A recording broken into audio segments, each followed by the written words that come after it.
Ratusan putra-putri terbaik dari sejumlah daerah seperti Makassar, Tarakan, Kupang, dan Manado ikut dalam pendidikan yang digelar TNI Angkatan Laut di Makassar.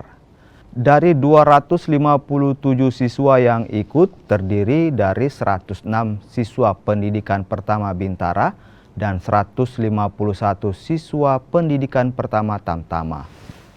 Letjen TNI Marinir Suhartono meminta seluruh siswa untuk menyelesaikan tahap pendidikan dengan baik.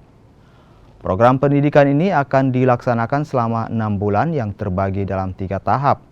Pertama, pendidikan dasar keprajuritan selama 3 bulan, tahap kedua, pendidikan dasar golongan selama 1 bulan, dan tahap ketiga, pendidikan dasar golongan kelanjutan selama 2 bulan.